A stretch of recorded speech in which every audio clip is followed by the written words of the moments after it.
All right, back for another beer review, and today I will once again be reviewing a beer from the Other Half Brewing Company, and they're out of both Brooklyn and Rochester, New York. And this is their double dry hopped double mosaic dream. So they're calling this an Imperial IPA. Comes in at 8.5% alcohol by volume. No IBUs listed in the time of review. This beer is just under 1 month old. So I have not had this beer, but I had a variation of this beer, the Daydream version, which basically just includes lactose. So they are dry hopping this obviously with Mosaic, and then they are double dry hopping it with Mosaic Lupulin Powder. So yeah, I'm really excited to get into this one.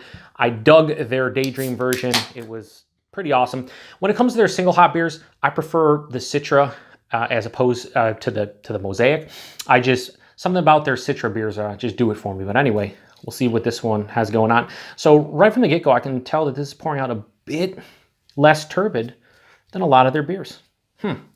So it has the classic Other Half honey orange color. It is turbid, it is murky, but it's not like opaque like so many other beers. It has about a half finger of a bright white head, relatively creamy looking. Tons of Mosaic, holy crap. Blueberry, pineapple, passion fruit, peach, mango, apricot. There is a really nice herbaceousness to this one, and it's dank too. And then there's a little bit of like a grassy, almost weedy component to it.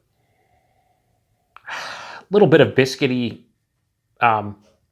base malt profile of this one, which I rarely get on any Other Half beers. Whew, that smells pretty good. It's really big on the Mosaic screaming. And again, this is under a month old. It's relatively fresh. I like sometimes sitting on Other Half beers to the 3-week month mark because I feel like they kind of hit their stride. And then if you don't inhale the beer, you're doing it wrong because clearly you have to inhale it. Train. Anyway, it smells pretty damn good. Let's get into it. Cheers, everyone.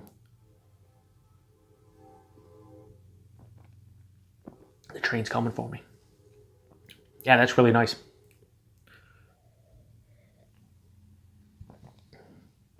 This has more of a substantial bitterness and dryness than a lot of Other Half beers. And that's one thing, and I've mentioned this on a couple other reviews, but a lot of these Other Half beers recently aren't as just full-on sweet and more sweet. I'd say the lactose, the Daydream beers are a little bit more to that side.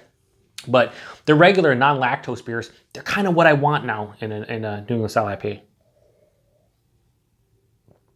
So body is like higher side of medium body, low full. This is actually a nice body considering 8.5%. I think it's actually perfect. And the mouthfeel isn't as crazy as a lot of these Other Half beers because it doesn't have lactose in it. I'm sure they're using a lot of oats based on the Dream moniker. It's soft, it's smooth. It's relatively pillowy. The taste, though, kind of follows suit from the nose. There's blueberry. But it's like an underripened blueberry. Peach and mango and apricot and pineapple. So many stone and tropical fruits. But midway through the palate, there's this very herbal component, like herbaceous, dankness, weediness, grassiness. This breaking up the monotony of just a full-on, juicy, tropical, and stone fruit vibe. It finishes like moderately dry with a decent bitterness. And yeah, it's really well made. It's not my favorite beer from them, but this has a very high drinkability to the beer. Dare I say crushable. Shout out to Brian over at Buffalo Beer Reviews. Doesn't like that term. So many different terms when it comes to craft beer that so many people have a love and hate relationship with. I don't know. I used to hate the word cloying just for no other reason than I just thought it sounded kind of pretentious. Maybe it still does. But I can see how crushable might get on somebody's nerves. But this beer is crushable. It's very drinkable. It has a high drinkability to it. 8.5%. I'm getting a little bit of like booziness in the chest, but I can't detect it on the palate. Yeah, it's another good beer from Other Half.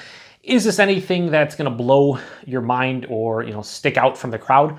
Probably not. I do like the Daydream version of this a little bit better.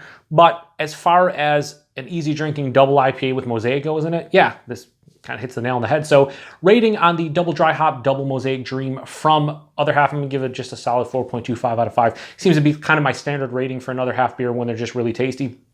And this is much of the same. I don't think, like I said, if you get this beer, you're going to go into and just think it's going to absolutely blow your mind. Some people might like it more than me. Some people might like it less. But I think that most people will agree that this is a well-made, well-executed, and well-brewed beer, and that's kind of what I'm looking for nowadays, and yeah, Other Half just does it for me. Anyway, that was Double Dry Hop Double Mosaic Dream, 4.25 out of 5 from the Other Half Brewing Company. If you've had this one, let me know what you think about it, and I appreciate everybody stopping by for another beer review here on the Beer Patrol. Till the next one, cheers.